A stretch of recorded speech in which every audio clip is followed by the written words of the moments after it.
Hello everyone, good morning. मैं प्रवेश Sharma. Welcome back to my channel.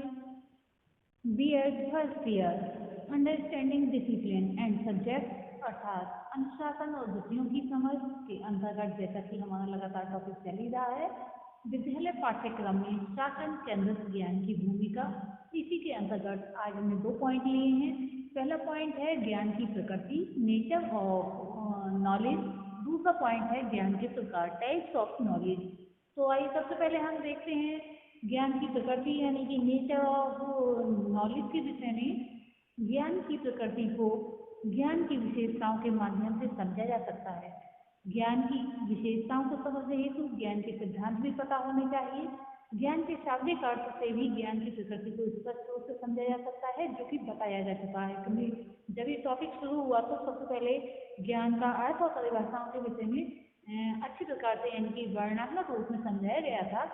ज्ञान की विशेषताएं और प्रकृति इस प्रकार से है, जो कि हम पॉइंट वाइज देखेंगे। जिसमें पहला पॉइंट है ज्ञान में शक्ति है, ताकत है। तो हम बता तात्पर्य यहाँ पर ये है कि ज्ञान में शक्ति इसलिए है क्योंकि मान लीजिए हमें किसी रास्ते का ज्ञान है, हमें कोई कार्य में दक्षता है, उसके विषय में हम सब जानकारी रखते हैं। हमें मान लीजिए अग्नि का ज्ञान है कि ये गर्म होती है, ये त्वचा को जला देती है, तो हम उसकी ओर नहीं बढ़ेंगे जो हमारे लिए गलत है, और हम उसकी ओर अग्रसर होंगे जो हमारे लिए उचित है। ज्ञान कभी समाप्त नहीं होता, ज्ञान कभी समाप्त नहीं होता। इससे तात्पर्य ये है कि जो व्यक्ति कर्म में लगे हुए हैं प्रतिपल प्रतिक्षण ज्ञान प्राप्त करते हैं, और जो कर्महीन है वे ज्ञान प्राप्त नहीं करते, बल्कि जो उनके पास ज्ञान होता है उसका भी लोप प्रायः होता रहता है। नेक्स्ट पॉइंट यानी कि ज्ञान सत्य तक पहुंचने का साधन है। अगर हम किसी भी चीज का अध्ययन करते हैं तो उसके विषय में सत्यता का ज्ञान करते हैं, और ज्ञान के माध्यम से भी हम सत्य तक पहुंचते हैं। ज्ञान धन की तरह है, जितना मनुष्य को प्राप्त होता है वह उतना ज्यादा पाने की इच्छा करता है। ज्ञान प्रेम तथा मानव स्वतंत्रता के सिद्धांतों का ही आधार है। ज्ञान क्रमबद्ध बढ़ता जाता है, एकदम अचानक से नहीं मिल जाता। ज्ञान की कोई सीमा नहीं होती। ज्ञान वैसे ही है जैसे कि अथाह सागर है, उसके जल का ज्ञान नहीं कि उसमें न जाने कितना जल है और कितनी गहराई है। उसी प्रकार ज्ञान के विषय में भी नहीं जाना जा सकता। ज्ञान का अथाह सागर है, कोई भी प्राणी पूरे ज्ञान को ग्रहण करने में समर्थ नहीं हो पाता, क्योंकि ज्ञान विस्तृत है और अथाह है।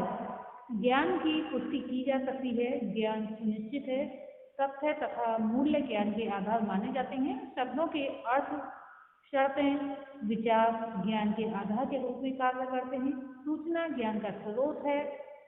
धर्म की भांति ज्ञान को जानने के लिए अनुभव करने चाहिए। अब हम आ जाते हैं इस पॉइंट पर, ज्ञान के प्रकार के विषय में देखेंगे, टाइप्स ऑफ नॉलेज। ज्ञान की प्रकृति को समझने के बाद अब ये जानना भी जरूरी हो जाता है कि ज्ञान कितने तरह का होता है। विस्तृत रूप में ज्ञान 2 तरह का होता है। ये 2 प्रकार इस प्रकार से हैं, सामान्य ज्ञान तथा विशेष ज्ञान। सामान्य ज्ञान यानी कि जनरल नॉलेज, और विशेष ज्ञान यानी कि स्पेसिफिक नॉलेज। तो सबसे पहले हम देखेंगे सामान्य ज्ञान के विषय में। सामान्य ज्ञान को विस्तृत 2 रूपों में बांटा जाता है, जिसमें पहला है प्रागुण भावित ज्ञान, प्रियोरी नॉलेज या प्रायोरी नॉलेज।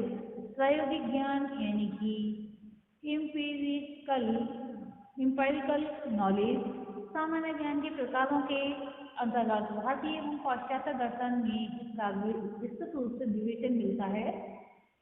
इसमें जो है सबसे पहले हम देखेंगे उपनिषद एवं ज्ञान के प्रकार के विषय में, उसके बाद देखेंगे श्रीमद् भगवद गीता एवं ज्ञान के प्रकार के विषय में, जैन दर्शन एवं ज्ञान के प्रकार के विषय में, न्याय दर्शन एवं ज्ञान के प्रकार के विषय में, सांख्य दर्शन एवं ज्ञान के प्रकार के विषय में।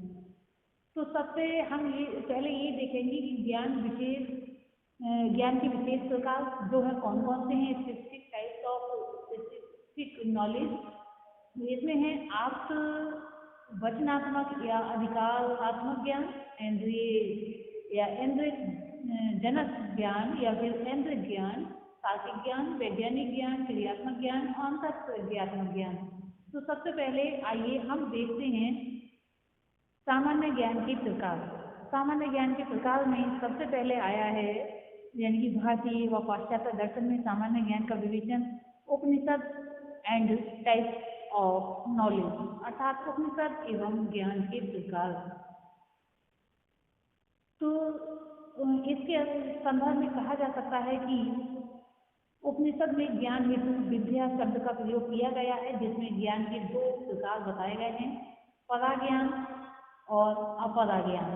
पराज्ञान अर्थात इस प्रकार का ज्ञान भौतिक संसार व बाहरी प्रकृति से संबंधित होता है। इस भौतिक संसार की जानकारी हेतु हमें अपनी 5 इंद्रियों और तर्क का सहारा लेना पड़ता है। इस प्रकार के ज्ञान को हम लौकिक ज्ञान कह सकते हैं या कह देते हैं। परा विद्या को अपरा विद्या से ज़्यादा महत्व दिया जाता है। जो हमारी 5 इंद्रियां हैं, जैसे आँखों से हम देखते हैं, कानों से सुनते हैं, त्वचा से स्पर्श करते हैं और जिह्वा से बोलते हैं और नासिका से जो है सूंघते हैं। तो ये जो इनसे जो ज्ञान प्राप्त होता है, एक बार तो प्रत्यक्ष ज्ञान के रूप में ही आ जाता है। इनसे हमें ज्ञान होता है और इंद्रियों और तर्क का सहारा लेते हैं हम। तर्क से तात्पर्य ये है कि कोई भी प्रश्न हमारे मन में उठता है तो हम उसके माध्यम से उत्तर प्राप्त करते हैं। इस प्रकार के ज्ञान को हम लौकिक ज्ञान कह देते हैं। परा विद्या को अपरा विद्या से ज़्यादा महत्व दिया जाता है। अब दूसरा पॉइंट इसी के अंतर्गत देखेंगे। अपरा विद्या का संबंध दूसरे लोक के साथ है। इस लोक से परे के लोक के ज्ञान को अपरा विद्या कहते हैं, क्योंकि यही आत्मज्ञान की ओर ले जाने का स्थान है। यह ज्ञान मानव प्रकृति का सर्वोच्च ज्ञान है। यह ज्ञान व्यक्ति के स्वयं को जानने, आत्मा से और परमात्मा से संबंध रखने वाला ज्ञान है। ये आत्मा और परमात्मा के पारस्परिक संबंधों को बताता है। दूसरे पॉइंट में हम देखेंगे Shrimad Bhagavad Gita and types of knowledge. Shrimad Bhagavad Gita में ज्ञान के 2 प्रकार बताए गए हैं, अपरा विद्या और परा विद्या। जैसे कि उपनिषद में बताया गया था परा विद्या और अपरा विद्या, इसमें भी वही है, अपरा विद्या और परा विद्या। तो परा विद्या को अपरा विद्या से इसमें श्रेष्ठ बताया गया है। गीता के 18वें अध्याय में 3 गुणों का ज्ञान या 3 गुणों को ज्ञान के अनुसार 3 प्रकारों में बांटा गया है। सबसे पहला उसमें है सात्विक, दूसरा है राजसिक तथा तीसरा है राजसी। सात्विक ज्ञान सबसे श्रेष्ठ माना जाता है, क्योंकि इसका लक्ष्य उस आत्म तत्व का बोध कराना होता है जो विविधता में एकता के दर्शन करवाता है।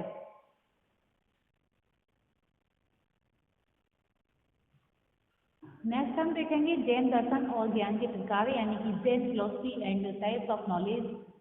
इसमें ज्ञान को कई भागों में विभाजित किया गया है। सबसे पहला पॉइंट इसके अंतर्गत आता है मति ज्ञान। इसकी प्राप्ति इंद्रियों की मदद से होती है।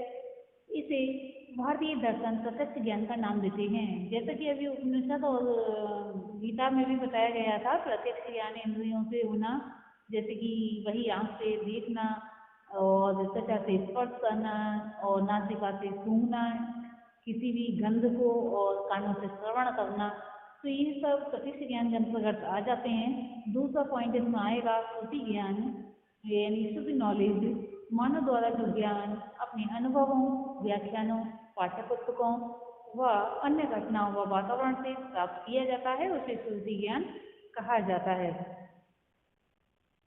इसमें तीसरा ज्ञान बताया गया है अवधि ज्ञान, अवधि नॉलेज।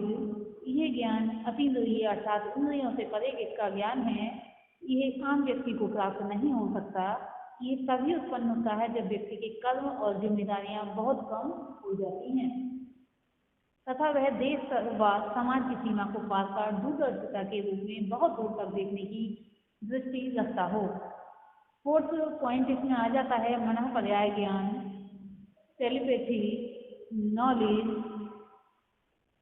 यह वह ज्ञान है जिसके द्वारा व्यक्ति दूसरे के विचारों, गुणों व मनोभावों का ज्ञान कर सकता है। इसे हम टेलीपैथी के रूप में या फिर पूर्व कथन के रूप में समझ सकते हैं। नेक्स्ट इसमें आता है कैवल्य ज्ञान, कैवल्य नॉलेज। इसे परिपूर्ण ज्ञान कहा जाता है। ये ज्ञान केवल उनको प्राप्त हो सकता है जो कर्म के फल बंधन से मुक्त हो गए हों यानी कि कर्म में बंधे हुए ना हो। अगर व्यक्ति कर्म में बंधा रहेगा तो ये ऐसा ज्ञान संभव नहीं हो सकता। यह ज्ञान निरंतर चलने वाला होता है। वह इसे प्राप्त कर मानव ज्ञानी हो जाता है, वह मोक्ष प्राप्त कर सकता है। जैन दर्शन अंतिम 3 प्रकार के ज्ञान की उच्चतर श्रेणी का ज्ञान मानता है। जैन दर्शन जो है अंतिम 3 प्रकार के ज्ञान को उच्चतर श्रेणी का ज्ञान मानता है।